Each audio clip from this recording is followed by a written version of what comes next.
had a day earlier this week where I just couldn't get anything done. It was like pushing, you know what, uphill. It was impossible.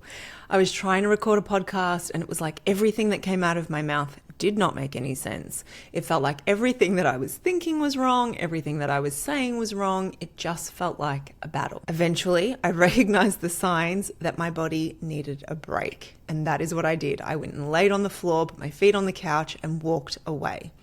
And I thought it might be helpful to share with you what some of those signs are, because what I've noticed working with other highly sensitive people, and myself of course, is that we're often very good at ignoring those signs. So I thought, why don't we call them out so that you can be on the lookout for when maybe you need a break as a highly sensitive person. So welcome to SelfKind. This is a podcast for highly sensitive people who want to navigate the tricky bits of being sensitive while also embracing the bits that make it your superpower.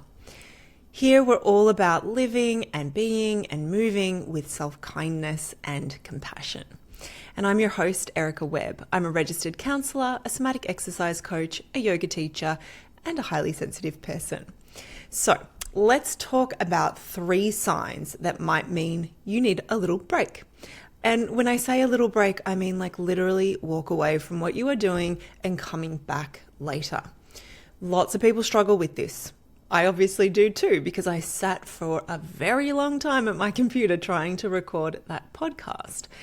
And that's, makes sense. We live in a culture that tells us that productivity is more important than pretty much anything else.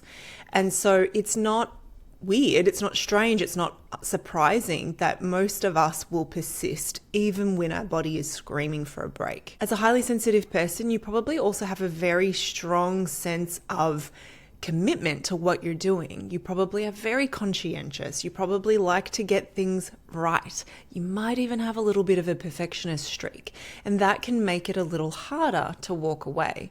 But learning when you need to walk away and take a break so that you can come back later is so important, and it's a skill that we can all learn. One of the barriers though is that you might feel like you're being lazy if you walk away. Again, because of that capitalistic culture that we live in, it can feel like productivity is more important than your needs. We have to flip that script for ourselves so that we recognize that how we feel, our sense of well-being, our sense of capacity actually really matters. It's actually very important. It's going to take a little bit of work, but we can get there. So we're going to talk about 3 different signs. The first one is that your muscles are tight and tense. You might be sitting at your desk and noticing that your shoulders are starting to migrate towards your ears. Maybe you notice that your jaw is really tight or you're clenching your teeth. Sometimes I notice I'm squeezing my legs together really tightly or clenching my bum. Those are all things that might show up in your body that are possibly a sign that the load is too high and you need a break. The second one is not being able to focus, not being able to make sense of what you're doing. So just like when I was trying to record the podcast earlier this week, and it was like everything that came out of my mouth just didn't make sense. I kept stopping and starting and feeling frustrated. And that can be a sign, again, that your system is becoming overstimulated. When we're overstimulated, we cannot think straight, we cannot act the way that we want to act, and we might feel like we are, entering into panic zone. And so noticing when you are feeling like you just can't make sense of things is a really good sign that you might need to walk away. And the third one is when you are teary, on edge, or starting to feel anxious. There might be a sense of panic starting to surface of like, oh my gosh, I have to get this right, I have to get this done, but still nothing really making sense and nothing kind of working as you try to persist. Or there might, on the other side of that same coin, be a desire to crawl under your desk and hide there. Either way, those emotional cues are a sign that it's time for a break. When you feel like this, the trouble is that the illusion that is created in our mind is that the solution to how you're feeling is to get the thing that is frustrating you done, right? It's like, I'll feel better once I can just get this finished. But once we're in that overwhelmed state, that overstimulated state, it's actually very hard to follow through and get that thing finished, right? That's what's causing all of this frustration, sure. But the kind of solution to that isn't necessarily going to be to persist through your overstimulation. You need to find a way to bring that overstimulation down so that you can come back with a fresh mind, a fresh perspective, and some capacity to actually tackle the thing that's in front of you. So if your body is throwing you these signals, maybe all of them, maybe some of them, and you're rapidly increasing in dysregulation, it's time to step away. Of course, the next question then is step away to what? What are you going to do when you walk away? And so I've got 3 ideas for you about that as well. The first one is to move the parts of you that feel tense. So the shoulders that are migrating up towards your ears, send them around in some circles.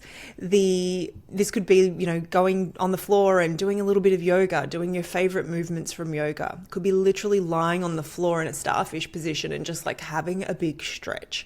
Move what feels tense. Maybe you get up and just dance for 3 minutes to your favorite song, or wiggle your body if dancing feels a little too coordinated.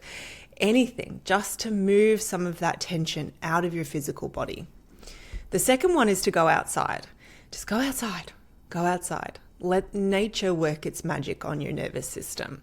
You could go for a walk. You could just stand there and listen to the sounds that you can hear and take in a deep breath and notice what you can smell. Just get yourself outside. Look at something beautiful, a new bud on a tree, a raindrop on a leaf, anything, but let nature work its magic.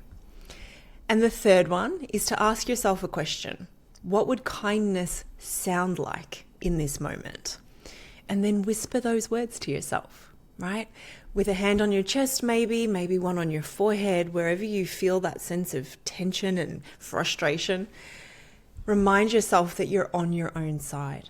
Speak words to yourself that remind you that you are committed to being on your own side, that you're worthy of resting, of pausing, of starting again, of getting yourself to a more regulated state so that you don't feel like you're pushing everything uphill. It's the words that you whisper to yourself that say, I'm your best friend. I am your ally. I'm here and I've got you. So those are 3 tips for dealing with those 3 signs that might pop up to tell you, you're a little overstimulated right now. Go and take a break, highly sensitive person. I hope that you find them really helpful. And if you want more support with this, I have got just a handful of places available at the moment for one-on-one counseling support. If you would like to have me in your corner as you explore what it could be like to be your own ally, to be your own friend, to be on your own side, to navigate anxiety, overwhelm, overstimulation as a highly sensitive person, then get in touch. I would love to work with you. All right, I will be back soon. Take care of yourself and be kind.